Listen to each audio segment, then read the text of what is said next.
Refrigeration and air conditioning കോഴ്സിൻ്റെ third മൊഡ്യൂളിലെ vocational പ്രാക്ടിക്കലിലെ ഒരു പ്രാക്ടിക്കലാണ് ഈ ക്ലാസ്സിൽ ഞാൻ ഇന്ന് അവതരിപ്പിക്കുന്നത്. കഴിഞ്ഞ ക്ലാസ്സുകളിൽ ഒരു റെസിപ്രോക്കേറ്റിംഗ് കംപ്രസറിൻ്റെ ടെർമിനൽ ഐഡൻറ്റിഫിക്കേഷൻ നിങ്ങൾ പഠിച്ചിട്ടുണ്ട്. മൾട്ടിമീറ്റർ ഉപയോഗിച്ചും അതുപോലെ നമ്മൾ സീരീസ് ടെസ്റ്റ് ലാമ്പ് ഉപയോഗിച്ചും ഒരു കംപ്രസറിൻ്റെ 3 ടെർമിനലുകൾ നിങ്ങൾ ഐഡൻറ്റിഫൈ ചെയ്തിട്ടുണ്ട്. അതിൻ്റെ common terminal, starting terminal, running terminal എന്നിവ എങ്ങനെ കണ്ടുപിടിക്കാമെന്ന് നിങ്ങൾ പഠിച്ചിട്ടുണ്ട്. ഇനി നമുക്ക് ചെയ്യാനുള്ളത് ഒരു റെഫ്രിജറേഷൻ സിസ്റ്റത്തിൻ്റെ കംപ്രസർ എങ്ങനെ നമുക്ക് ഡയറക്റ്റായിട്ട് സ്റ്റാർട്ട് ചെയ്യാം, ഇതാണ് നമുക്ക് ഇന്ന് പരിശോധിക്കാനുള്ളത്. അപ്പോൾ സാധാരണഗതിയിൽ ഒരു കംപ്രസറിന് അതിൻ്റെ റിലേകളോ അല്ലെങ്കിൽ കപ്പാസിറ്ററുകളോ ഉപയോഗിച്ചിട്ടാണ് അത് സ്റ്റാർട്ട് ചെയ്യാൻ സഹായിക്കുന്നത്. പക്ഷേ നമുക്ക് ഒരു സിസ്റ്റം ഫെയിലിയറായി, ഒരു കംപ്രസർ വർക്ക് ചെയ്യുന്നില്ല, അല്ലെങ്കിൽ ഒരു റെഫ്രിജറേഷൻ സിസ്റ്റം മൊത്തമായിട്ട് വർക്ക് ചെയ്യുന്നില്ല. അത്തരമൊരു സാഹചര്യത്തിൽ അതിന് എന്താണ് കംപ്ലൈൻറ്റ് എന്ന് പരിശോധിക്കുന്നതിന് വേണ്ടി ഈ കംപ്രസർ കേടായതാണോ, കംപ്രസർ വർക്ക് ചെയ്യുന്നുണ്ടോ എന്ന് പരിശോധിക്കാൻ. ഇപ്പോൾ ചിലപ്പോൾ റിലേ കേടായിട്ടുണ്ടാവാം. അപ്പോൾ റിലേ അല്ല കേട്, അല്ലെങ്കിൽ റിലേ കേടായിട്ടാണോ അല്ലേന്ന് നോക്കിയിട്ട് റിലേ കംപ്ലൈൻ്റ് ആണെന്ന് നമുക്ക് മനസ്സിലായി. അപ്പോൾ ഇനി കംപ്രസർ വർക്ക് ചെയ്യുന്നുണ്ടോ എന്നും പരിശോധിക്കാൻ ഡയറക്റ്റായിട്ട് നമ്മൾ സ്റ്റാർട്ട് ചെയ്ത് നോക്കേണ്ടതുണ്ട്.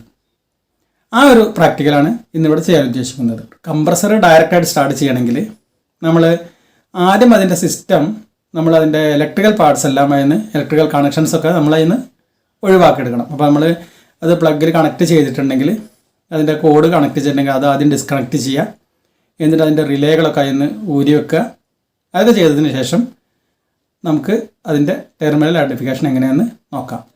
അപ്പോൾ നമുക്ക് ഇതിനകത്ത് ഒരു കോമൺ ടെർമിനലും ഒരു സ്റ്റാർട്ടിംഗ് ടെർമിനലും ഒരു റണ്ണിംഗ് ടെർമിനലാണ് ഉള്ളതെന്ന് നമുക്കറിയാം.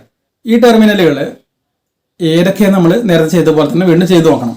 നമ്മൾ കോമൺ ടെർമിനൽ കണ്ടുപിടിക്കണം, റണ്ണിംഗ് ടെർമിനൽ കണ്ടുപിടിക്കണം, സ്റ്റാർട്ടിംഗ് ടെർമിനൽ കണ്ടുപിടിക്കണം.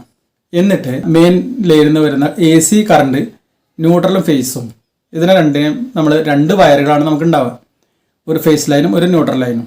ഈ ഫേസ് ലൈനിനെയും ന്യൂട്രൽ ലൈനിനെയും നമ്മൾ ഒരു പവർ പ്ലഗിൽ നിന്നോ അല്ലെങ്കിൽ പ്ലഗ് പോയിന്റിൽ നിന്ന് എടുത്തതിന് ശേഷം അതിനെ നമ്മൾ കോമൺ ടെർമിനൽ അതിൻ്റെ ന്യൂട്രലിൽ കൊടുക്കുകയും റണ്ണിംഗ് ടെർമിനൽ ഡയറക്റ്റായിട്ട് ഫേസ് ലൈൻ കൊടുക്കുകയും ആ ഫേസ് ലൈനിൽ നിന്ന് ഒരു എക്സ്ട്രാ കണക്ഷൻ ഉണ്ടാക്കി അതൊരു പുഷ് ബട്ടൺ സ്വിച്ചിലൂടെ കടത്തി വിട്ട് മറ്റൊരു വയറെടുത്ത് നമ്മൾ സ്റ്റാർട്ടിംഗ് ടെർമിനലിലേക്ക് കൊടുക്കുകയാണ് ചെയ്യുക, സ്റ്റാർട്ട് ചെയ്യാൻ വേണ്ടി. ഇവിടെ നമ്മൾ ഉപയോഗിക്കുന്നത് ഒരു പുഷ് ബട്ടൺ സ്വിച്ച്, ഒരു സാധാരണ നമ്മൾ ബെൽ സ്വിച്ചിനൊക്കെ ഉപയോഗിക്കുന്നതായിട്ടുള്ള ഒരു പുഷ് ബട്ടൺ സ്വിച്ച് ആണ് ഇവിടെ ഉപയോഗിക്കുന്നത്. ആ പുഷ് ബട്ടൺ സ്വിച്ചിൻ്റെ മുകൾ ഭാഗത്ത് ടോപ്പ് ആൻഡ് ബോട്ടം 2 പോയിന്റുകളുണ്ടാകും ഒരു സ്വിച്ചിന്.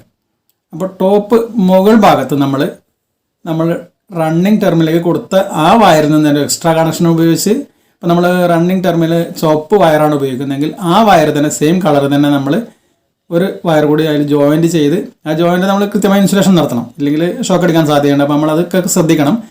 നമ്മളൊരു കണക്ഷൻ എക്സ്ട്രാ ഉണ്ടാക്കുമ്പോൾ അത് ഇൻസുലേഷൻ ചെയ്തതിന് ശേഷം ആ വയറിനെ നമ്മുടെ പുഷ് ബട്ടൺ സ്വിച്ചിൻ്റെ ടോപ്പിൽ അതിൻ്റെ മുകൾ ഭാഗത്തുള്ള പോയിന്റിൽ നമ്മൾ കണക്ട് ചെയ്യുന്നു.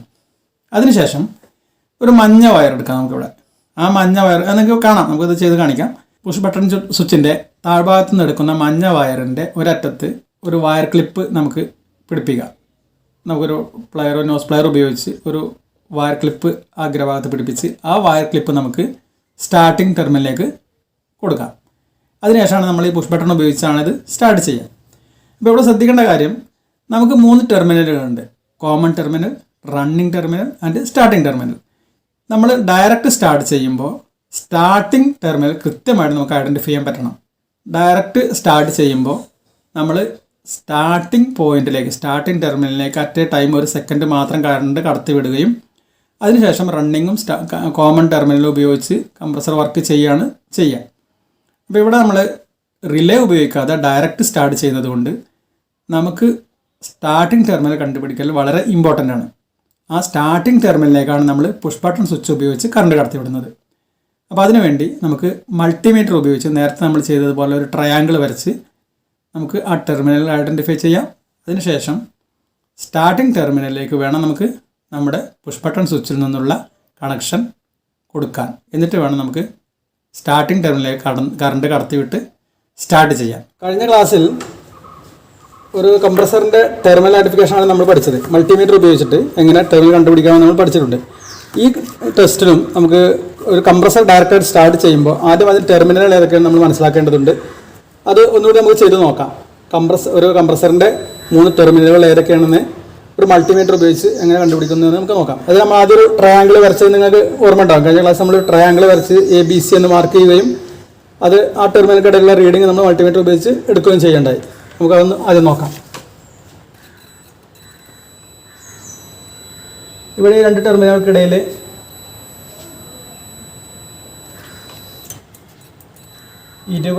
എന്നാണ് റീഡിങ് വരുന്നത്. ഇനി അതുപോലെ നമുക്ക് മറ്റ് 2 ടെർമിനലുകൾക്കിടയിലുള്ള റീഡിങ് എടുത്ത് നോക്കാം.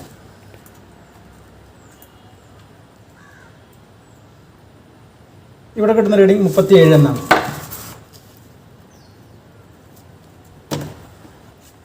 ഇനി അടുത്ത 2 ടെർമിനലുകൾക്കിടയിലുള്ള റീഡിങ്, അപ്പോൾ ഈ ടെർമിനലിൽ നമുക്ക് കിട്ടുന്നത് 20 എന്നും ഇവിടെ ഈ 2 ടെർമിനലുകൾക്കിടയിൽ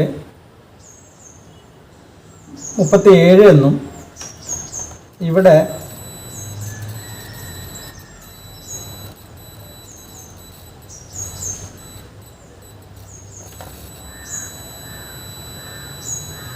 18 എന്നും നമുക്ക് എടുക്കാം. ഇവിടെ 18, ഇവിടെ 20, ഇവിടെ 37. അപ്പോൾ ഇന്ന് ഏത് കംപ്രസറാണ് എന്ന് നമുക്ക് മനസ്സിലാക്കാൻ പറ്റും. അപ്പോൾ നമ്മളൊരു ട്രയാങ്കിൾ വരച്ചു. നമ്മൾ റീഡിങ് എടുത്തത് ഇവിടെ രേഖപ്പെടുത്തി. എക്കും ബിക്കും ഇടയിൽ നമുക്ക് 20 ഓം എന്ന് കിട്ടി. ബിക്കും സിക്കും ഇടയിൽ 37 ഓം എന്ന് കിട്ടി. എക്കും സിക്കും ഇടയിൽ 18 ഓം എന്ന് നമുക്ക് കിട്ടി. ഇവിടെ ഏറ്റവും കൂടുതൽ റെസിസ്റ്റൻസ് എന്ന് പറയുന്നത് 37 ഓം ആണ്. അത് ബി ആൻഡ് സി എന്ന ടെർമിനൽക്കിടയിലാണ്. അത് ഏറ്റവും കൂടുതൽ റെസിസ്റ്റൻസ് ഉണ്ടാകുന്നത് റണ്ണിങ്ങിൻ്റെയും സ്റ്റാർട്ടിങ്ങിൻ്റെയും ഇടയിലായിരിക്കും. അപ്പോൾ ബി ആൻഡ് സി എന്നതിന് ഓപ്പോസിറ്റ് ആയിരിക്കും എപ്പോഴും സി എന്ന ടെർമിനലാണ് നമുക്ക് ഇവിടെ കിട്ടുക. ഏറ്റവും കൂടുതൽ റെസിസ്റ്റൻസ് ഉള്ളത് R ആൻഡ് S ആണ്. R ആൻഡ് Sൻ്റെ ഇടയിലാണ്. അപ്പോൾ അതിൻ്റെ ഓപ്പോസിറ്റ് സൈഡ് സി എന്ന് പറയുന്ന ടെർമിനലായിരിക്കും. അപ്പോൾ നമുക്ക് ഇവിടെ സി എന്ന് രേഖപ്പെടുത്താം. പിന്നീട് നമുക്ക് കിട്ടിയത് എക്കും ബിക്കും ഇടയിൽ 20 ഓം എന്ന് കിട്ടി. അത് മീഡിയം റെസിസ്റ്റൻസ് ആണ്. ഇത് ഈ റീഡിങ് മൊത്തത്തിൽ എടുക്കുമ്പോൾ അതിൻ്റെ മീഡിയം റെസിസ്റ്റൻസ് ആണ് 20 ഓം. അപ്പോൾ അത് 20 ഓം എന്ന് പറയുന്ന ഈ മീഡിയം റെസിസ്റ്റൻസ് ഉണ്ടാകുന്നത് കോമണിൻ്റെയും സ്റ്റാർട്ടിങ്ങിൻ്റെയും ഇടയിലായിരിക്കും. കോമണിൻ്റെയും സ്റ്റാർട്ടിങ്ങിൻ്റെയും ഇത് കോമൺ സ്റ്റാർട്ടിങ്ങുമായിട്ട് നമ്മൾ എടുത്തു കഴിഞ്ഞാൽ ഇവിടെ നമുക്ക് സി എന്ന് കിട്ടി. അപ്പോൾ CS ഇതായിരിക്കും. അപ്പോൾ സ്വാഭാവികമായിട്ട് ഓപ്പോസിറ്റ് സൈഡ് R എന്ന് നമ്മളിവിടെ രേഖപ്പെടുത്താം. പിന്നീട് നമ്മൾ നോക്കുമ്പം എക്കും സിക്കും ഇടയിൽ 18 ഓം ഏറ്റവും കുറവ് റെസിസ്റ്റൻസ് ആണ്. അത് എക്കും സിക്കും ഇടയിലാണ്. അത് സ്വാഭാവികമായിട്ടും കോമണിൻ്റെയും റണ്ണിങ്ങിൻ്റെയും ടെർമിനൽക്കിടയിലായിരിക്കും. ഈ കോമൺ ആൻഡ് റണ്ണിങ് എന്ന് പറയുന്നതിൻ്റെ ഓപ്പോസിറ്റ് എന്ന് പറയുന്നത് S എന്ന് പറയുന്ന സ്റ്റാർട്ടിംഗ് ടെർമിനലായിരിക്കും. അങ്ങനെ നമുക്കിവിടെ സ്റ്റാർട്ടിംഗ് ടെർമിനൽ ഇതാണെന്നും റണ്ണിങ് ടെർമിനൽ ഇതാണെന്നും കോമൺ ടെർമിനൽ ഇതാണെന്നും മനസ്സിലായി. അതായത് കംപ്രസറിൻ്റെ സ്റ്റാർട്ടിംഗ് ടെർമിനൽ ഇതായിരിക്കും, റണ്ണിങ് ടെർമിനൽ ഇതായിരിക്കും, കോമൺ ടെർമിനൽ മുകളിൽ കാണുന്നതായിരിക്കും. അപ്പോൾ ഇതൊരു CSR ടൈപ്പ് കംപ്രസറാണ് എന്ന് നമുക്ക് മനസ്സിലായി. ഇനി നമുക്കിത് എങ്ങനെ ഡയറക്റ്റ് സ്റ്റാർട്ട് ചെയ്യുന്നു എന്ന് നമുക്ക് നോക്കാം. ഡയറക്റ്റ് സ്റ്റാർട്ടിങ് ചെയ്യാൻ വേണ്ടി നമുക്ക് ആവശ്യമുള്ളത് 3 വയറുകളാണ്. വയറുകളുടെ അറ്റത്ത് നമ്മൾ ഇതുപോലെ വയറിന് പിന്നുകൾ അടിക്കേണ്ടതുണ്ട്. വയർ ക്ലിപ്പുകൾ അടിച്ചിട്ട് നമുക്കിത് കണക്ട് ചെയ്യാൻ പറ്റുന്ന രീതിയിൽ വയർ ക്ലിപ്പുകൾ അടിക്കണം. 3 കളർ വയറുകളാണ് നമ്മളിവിടെ ഉപയോഗിക്കുന്നത്. അത് എന്തിനാണെന്ന് വെച്ചാൽ നമുക്ക് കോമൺ ടെർമിനലിന് ഒരു കളറും റണ്ണിങ് ടെർമിനലിന് വേറൊരു കളറും പിന്നെ സ്റ്റാർട്ടിംഗ് ടെർമിനലിന് വേണ്ടി നമ്മൾ ഒരു കളറാണ് ഉപയോഗിക്കുന്നത്. ഇവിടെ നമ്മൾ ഉപയോഗിക്കാൻ ഉദ്ദേശിക്കുന്നത് നീല നമുക്ക് കോമൺ ടെർമിനലിന് വേണ്ടിയും ചുവപ്പ് നമ്മൾ റണ്ണിങ് ടെർമിനലായിട്ടും മഞ്ഞ സ്റ്റാർട്ടിംഗ് ടെർമിനലായിട്ടും നമ്മളിവിടെ ഉപയോഗിക്കാൻ ഉദ്ദേശിക്കുന്നത്. ഇത് കൂടാതെ നമുക്ക് സ്റ്റാർട്ടിംഗ് ടെർമിനലിലേക്ക് ഒരു സെക്കൻഡ് മാത്രം, അല്ലെങ്കിൽ അതിൽ കുറഞ്ഞ സമയം ഒറ്റ പുഷ് കിട്ടുന്ന കറണ്ട് മാത്രം അതിനൊക്കെ പാസ് ചെയ്താൽ മതി. അത് കൺട്രോൾ ചെയ്യുന്നതിന് വേണ്ടി നമ്മളുടെ ഒരു പുഷ് ബട്ടൺ സ്വിച്ചാണ് നമ്മൾ ഇവിടെ ഉപയോഗിക്കുന്നത്. ഈ സ്റ്റാർട്ടിങ്ങിലേക്ക് നമ്മൾ സപ്ലൈ കൊടുക്കുന്നത് ഈ ഒരു ബട്ടൺ നമ്മൾ അമർത്തി കഴിഞ്ഞാൽ ഈ സ്വിച്ച് നമ്മളൊന്ന് പ്രസ് ചെയ്യുന്ന ഈ സമയത്ത് മാത്രമേ ഇതിനകത്തേക്ക് സപ്ലൈ പാസ് ചെയ്യാൻ പാടുള്ളൂ സ്റ്റാർട്ടിങ്ങിലേക്ക്. അപ്പോൾ നമുക്കിത് എങ്ങനെ കണക്ട് ചെയ്യുന്നതെന്ന് നോക്കാം. ഡയറക്റ്റ് സ്റ്റാർട്ടിങ്ങിന് വേണ്ടി നമ്മൾ ഇവിടെ ഒരു പവർ കണക്ഷന് വേണ്ടിയുള്ള 2 പിൻ സോക്കറ്റ് നമ്മൾ റെഡിയാക്കിയിട്ടുണ്ട്. ഒരു പുഷ് ബട്ടൺ സ്വിച്ച് നമ്മൾ റെഡിയാക്കിയിട്ടുണ്ട്. 3 ടെർമിനലിലേക്ക് കൊടുക്കാനുള്ള കണക്ഷൻ നമ്മൾ വയർ ക്ലിപ്പുകൾ ഉപയോഗിച്ച് അത് നമ്മളിവിടെ സെറ്റ് ചെയ്തിട്ടുണ്ട്. ഇത് നമ്മൾ ചെയ്യാൻ പോകുന്നത് ഡയറക്റ്റായിട്ട് സപ്ലൈ വരുന്ന ന്യൂട്രൽ ഫേസ് ഇതിലൂടെ വരുന്നു. ഇതിൽ ന്യൂട്രൽ എന്ന് പറയുന്ന ന്യൂട്രൽ ലൈന്, പവർ ഇല്ലാത്ത ന്യൂട്രൽ ലൈന് നമ്മൾ ഡയറക്റ്റായിട്ട് കോമണിലേക്ക് ഇവിടെ സപ്ലൈ ലൈനിലേക്ക് കൊടുക്കും. കംപ്രസറിൻ്റെ ടെർമിനലിൽ സി ടെർമിനലിലേക്ക് കോമൺ ടെർമിനലിലേക്ക് നമ്മളിവിടെ കണക്ട് ചെയ്യും. അതിനുശേഷം ഇവിടെ സംഭവിക്കുന്നത് എന്താണെന്ന് വെച്ചാൽ നമ്മൾ വരുന്ന ഫേസ് ഡയറക്റ്റ് ആയിട്ട് വരുന്നുണ്ട് ഒരു ലൈനിൽ. ഇത് നമ്മളിവിടെ ഇൻസുലേഷൻ കൊടുത്തിട്ട് 2 കണക്ഷനാക്കി എടുത്തിരിക്കുകയാണ്. ഈ ഫേസ് ഡയറക്റ്റ് ആയിട്ട് വരുന്നതിന് നമുക്ക് ഇതിൻ്റെ റണ്ണിങ് ടെർമിനലിലേക്ക് കൊടുക്കാം. റണ്ണിങ് നമുക്ക് ഡയറക്റ്റ് ആയിട്ട് കറണ്ട് കൊടുക്കാൻ പറ്റും. അപ്പോൾ ഫേസ് കണക്റ്റായി. ഇനി നമുക്ക് സ്റ്റാർട്ടിങ് ടെർമിനലാണ് നമ്മൾ കൺട്രോൾ ചെയ്യാനുള്ളത്. ഡയറക്റ്റ് സ്റ്റാർട്ടിംഗ് ആണ്. അത് എങ്ങനെ നമ്മൾ റിലേ ഉപയോഗിക്കുന്നതിന് പകരം ഡയറക്റ്റ് സ്റ്റാർട്ടിങ് ചെയ്യുമ്പോൾ ഈ സ്റ്റാർട്ടിംഗ് ടെർമിനലിലേക്ക് ഈ ഒരു കണക്ഷനാണ് നമ്മൾ കൊടുക്കേണ്ടത്. ഇത് കൊടുത്തു കഴിഞ്ഞാൽ ഇതിവിടെ കണക്ഷൻ ചെയ്ത് കഴിഞ്ഞാൽ ഇതിനകത്തുള്ള സപ്ലൈ റെഡിയാവും. സപ്ലൈ ലൈൻ വന്നു കഴിഞ്ഞാൽ ഇതിനകത്തേക്ക് സപ്ലൈ വരണമെങ്കിൽ നമ്മൾ ഇത് കണക്ട് ചെയ്ത് കൊടുക്കണം. ഇത് കണക്ട് ചെയ്തതിന് ശേഷം ഈ പുഷ് ബട്ടൺ സ്വിച്ച് നമ്മൾ അമർത്തേണ്ടതുണ്ട്. മാത്രമല്ല ഇത് നമ്മൾ സപ്ലൈ ലൈനിൽ കണക്ട് ചെയ്യണം. സപ്ലൈ ലൈൻ കണക്ട് ചെയ്ത് കഴിഞ്ഞാൽ നമുക്ക് ചെയ്ത് നോക്കാം. അതിന് പകരം അതിന് മുമ്പ് നമുക്ക് ഈ പുഷ് ബട്ടൺ സ്വിച്ച് എങ്ങനെ പ്രവർത്തിക്കുന്നു എന്ന് അറിയുന്നതിന് വേണ്ടി നമുക്ക് ഇതിൽ നിന്നുള്ള കണക്ഷൻ നമുക്ക് ഒരു ബൾബ് ഹോൾഡറിൽ കണക്ട് ചെയ്തിട്ട് ഒരു ബൾബ് നമുക്ക് എങ്ങനെ വർക്ക് ചെയ്യുന്നു എന്ന് പരിശോധിച്ച് നോക്കാം. ഇവിടെ ഈ 2 ടെർമിനലുകൾ നമ്മൾ കംപ്രസറിൽ കൊടുക്കുന്നതിന് പകരം ഈ 2 ടെർമിനലുകൾ നമ്മളൊരു ബൾബ് ഹോൾഡറിൽ കണക്ട് ചെയ്തിട്ട് ബൾബിൽ നമ്മൾ കണക്ട് ചെയ്തിട്ടുണ്ട്. ഒരു ബൾബ് അതിൽ ആ ഹോൾഡറിൽ ഇട്ടിട്ടുണ്ട്. അതെങ്ങനെ വർക്ക് ചെയ്യുന്നത് നമുക്ക് നോക്കാം. ഈ പുഷ് ബട്ടൺ നമ്മൾ പ്രസ് ചെയ്യുമ്പോൾ മാത്രമേ ബൾബിലേക്ക് സപ്ലൈ വരുന്നുണ്ടാവുള്ളൂ. നിങ്ങൾക്ക് നോക്കാം. ഇത് അമർത്തുന്ന ആ സമയത്ത് മാത്രമേ ഇതിനകത്തൂടെ സപ്ലൈ പാസ് ചെയ്യുന്നുള്ളൂ. ഈ ഒരു മെത്തേഡാണ് നമ്മൾ കംപ്രസറിലേക്ക് കൊടുക്കാൻ ഉദ്ദേശിക്കുന്നത്. അപ്പോൾ ഈ ടെർമിനൽ നമുക്ക് ബൾബിൽ നിന്ന് മാറ്റിയിട്ട് നമുക്ക് ഈ ടെർമിനലുകൾ നമുക്ക് കംപ്രസറിലേക്ക് കൊടുത്ത് പരീക്ഷിച്ച് നോക്കാം. അപ്പോൾ നമ്മൾ ഡയറക്റ്റ് സ്റ്റാർട്ടിങ്ങിലുള്ള എല്ലാ കണക്ഷനും കൊടുത്തു കഴിഞ്ഞിട്ടുണ്ട്. നമ്മൾ കോമൺ ടെർമിനൽ ഡയറക്റ്റായിട്ട് കൊടുത്തു കഴിഞ്ഞു. സീൽ കൊടുത്തു കഴിഞ്ഞു. നീല വയർ നമ്മൾ സീൽ കൊടുത്തു. ചുവപ്പ് വയർ വരുന്നത് 2 ടെർമിനലാക്കി എടുത്ത് 2 ഇവിടുന്ന് ജോയിൻറ്റ് ചെയ്തെടുത്തിട്ട് നമ്മൾ ജോയിൻറ്റ് ചെയ്തു. അതിന് ഒന്ന് ഡയറക്റ്റായിട്ട് നമ്മൾ റണ്ണിങ് ടെർമിനലിലേക്ക് കൊടുത്തു. ഒന്ന് നമ്മുടെ ഈ പുഷ് ബട്ടൺ സ്വിച്ചിലേക്ക് കൊടുത്തു. ഇതിൻ്റെ ബാക്കിൽ നിന്ന് കണ്ടാൽ മനസ്സിലാവും. ഇവിടെ കൊടുത്തു. സപ്ലൈ കടന്നു പോകുന്നത് സ്വിച്ചിലൂടെയാണ്. ഇവിടെ നമ്മൾ പ്രസ് ചെയ്യുന്ന സമയത്ത് മാത്രം അത് ഈ മഞ്ഞ വയറിലൂടെ നമ്മൾ സ്റ്റാർട്ടിങ്ങിലേക്ക് എത്തും. അങ്ങനെ നമ്മൾ എല്ലാ കണക്ഷനും റെഡി ആയി കഴിഞ്ഞിട്ടുണ്ട്. നമുക്ക് ഇനി ഇതൊന്ന് സ്റ്റാർട്ട് ചെയ്ത് നോക്കാം. എല്ലാവരും കംപ്രസറിലേക്ക് ശ്രദ്ധിക്കുക. കംപ്രസറിൽ ഒരു വൈബ്രേഷൻ ഉണ്ടാവും. സ്റ്റാർട്ട് ചെയ്യും. ഇപ്പോൾ ഒരു സൗണ്ട് കേൾക്കാം. കംപ്രസർ വർക്ക് ചെയ്യുന്നതിൻ്റെയാണ്. കംപ്രസർ ഈ ഡയറക്റ്റ് സ്റ്റാർട്ടായി കഴിഞ്ഞു. റിലേ ഇല്ലാതെ കംപ്രസർ നമ്മൾ സ്റ്റാർട്ട് ചെയ്ത് കഴിഞ്ഞു. ഇതാണ് നമ്മുടെ ഒരു പ്രാക്ടിക്കൽ. ഇത് under supervision of A teacher അല്ലെങ്കിൽ അറിയുന്ന ഒരു എക്സ്പേർട്ടിൻ്റെ കീഴിലല്ലാതെ തനിയെ ചെയ്ത് നോക്കരുത്. നിങ്ങൾ ഇത് പരീക്ഷിക്കുന്നെങ്കിൽ ടീച്ചറുടെ സാന്നിധ്യത്തിലായിരിക്കണം ചെയ്യേണ്ടത്. ഒന്നുകൂടി നമുക്കിത് ഓഫ് ചെയ്തിട്ട് പരീക്ഷിച്ച് നോക്കാം.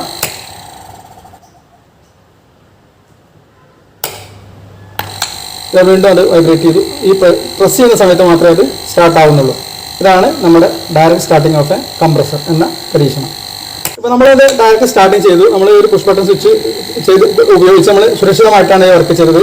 അതേസമയത്ത് ചിലർ ഈ സ്വിച്ച് ഉപയോഗിക്കാതെ സ്ക്രൂ ഡ്രൈവറൊക്കെ ഉപയോഗിച്ച് അതിനകത്ത് ടച്ച് ചെയ്തിട്ടൊക്കെ ചെയ്യാറുണ്ട്. അത് വളരെ അപകടം പിടിച്ചൊരു വർക്കാണ്. അങ്ങനെ ആ രീതിയിൽ ചെയ്യാൻ പാടില്ല. ഏറ്റവും സുരക്ഷിതമായ മാർഗ്ഗം ഈ ഒരു പുഷ് ബട്ടൺ സ്വിച്ച് ഉപയോഗിക്കുക എന്നുള്ളതാണ്.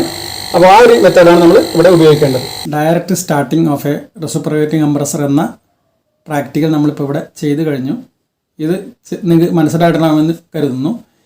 ഇത് ചെയ്യുമ്പോൾ നമ്മൾ ശ്രദ്ധിക്കേണ്ടത് നമ്മുടെ ലൈനിൽ നമ്മൾ ലാബിൽ 220 അല്ലെങ്കിൽ 230 AC വോൾട്ടേജ് വരുന്ന ലൈനിലാണ് നമ്മളിത് ടെസ്റ്റ് ചെയ്യുന്നത്. അത് വളരെ കെയർഫുള്ളായിട്ട് നമ്മൾ ചെയ്യണം. ഷോക്ക് അടിക്കാനുള്ള സാധ്യത വളരെ കൂടുതലാണ്. കാരണം നമ്മൾ ജോയിൻ്റൊക്കെ വെച്ചിട്ടാണ് ഇത് ചെയ്യുന്നത്. അപ്പോൾ ഒരു ടീച്ചറുടെ ഒരു അധ്യാപകൻ്റെ മേൽനോട്ടം കൂടാതെ നിങ്ങൾ സ്വയം ഇത് പരീക്ഷിച്ച് നോക്കരുത്. ഇലക്ട്രിക്കൽ വർക്കുകൾ എന്ത് ചെയ്യുമ്പോൾ അതിൻ്റെ സേഫ്റ്റി മെഷേഴ്സ് വളരെ കൃത്യമായിട്ട് നിങ്ങൾ ഫോളോ ചെയ്യുക. ഇവിടെ നമ്മൾ ചെയ്ത പ്രാക്ടിക്കൽ RSIR ടൈപ്പ് കംപ്രസറുകൾക്കാണ്. കംപ്രസർ മോട്ടോറുകൾ RSIR അഥവാ റെസിസ്റ്റൻ സ്റ്റാർട്ട് ഇൻഡക്ഷൻ റൺ മോട്ടോറുകൾക്കാണ്. ഇതിൽ കപ്പാസിറ്ററുകൾ ഉപയോഗിക്കുന്നില്ല, പകരം റിലേകളായിരിക്കും ഉപയോഗിക്കുന്നത്. നമ്മളിവിടെ ചെയ്ത പ്രാക്ടിക്കലിൻ്റെ റെക്കോർഡ് എഴുതാനുള്ള മാറ്റർ ഇവിടെ മുകളിൽ കൊടുത്തിട്ടുണ്ട്. Aim, tools and instruments, materials, operations to be carried out and procedure. അതോടൊപ്പം അതിൻ്റെ സ്കെച്ചും ഇതോടൊപ്പം കാണിക്കുന്നു. ഇനി capacitor start and induction run മോട്ടോറുകളാണെങ്കിൽ അത് ഡയറക്റ്റ് സ്റ്റാർട്ട് ചെയ്യുമ്പോൾ ഫേസ് ലൈനിനും പുഷ് ബട്ടൺ സ്വിച്ചിനും ഇടയിൽ നമ്മളൊരു സ്റ്റാർട്ടിംഗ് കപ്പാസിറ്റർ കണക്ട് ചെയ്യും. അതിനുശേഷമാണ് നമ്മൾ പുഷ് ബട്ടൺ സ്വിച്ച് ഉപയോഗിച്ച് സ്റ്റാർട്ട് ചെയ്യുന്നത്. അതിൻ്റെ സ്കെച്ചാണ് ഈ കാണിക്കുന്നത്. ഇനി സ്റ്റാർട്ടിങ്ങിനും റണ്ണിങ്ങിനും കപ്പാസിറ്റർ ഉപയോഗിക്കുന്ന ടൈപ്പ് CSR അഥവാ കപ്പാസിറ്റർ സ്റ്റാർട്ട് ആൻഡ് റൺ മോട്ടോറുകളാണ് കംപ്രസറിൽ ഉപയോഗിക്കുന്നതെങ്കിൽ ഇവിടെ 2 കപ്പാസിറ്ററുകൾ ഉപയോഗിക്കേണ്ടി വരും. സ്റ്റാർട്ടിംഗ് കപ്പാസിറ്ററും റണ്ണിങ് കപ്പാസിറ്ററും ഉപയോഗിക്കേണ്ടി വരും. അപ്പോൾ നമ്മൾ സ്റ്റാർട്ടിങ്ങിലേക്കും റണ്ണിങ്ങിലേക്കും പോകുന്ന ലൈനിൽ നമ്മൾ പുഷ് ബട്ടൺ സ്വിച്ചിന് മുമ്പായിട്ട് സ്റ്റാർട്ടിങ് ഒരു കപ്പാസിറ്ററും റണ്ണിങ് ടെർമിനലിൻ്റെയും സ്റ്റാർട്ടിംഗ് ടെർമിനലിൻ്റെ ഇടയിൽ ഒരു കപ്പാസിറ്ററും നമ്മൾ ആഡ് ചെയ്ത് കൊടുക്കും. അതിൻ്റെ ഡ്രോയിങ് ആണ് മുകളിൽ കാണിച്ചിട്ടുള്ളത്. പ്രാക്ടിക്കൽ നിങ്ങൾക്ക് മനസ്സിലായിട്ടുണ്ടാവും എന്ന് വിശ്വസിക്കുന്നു. ഈ ക്ലാസ് ശ്രദ്ധിച്ച എല്ലാവർക്കും നന്ദി.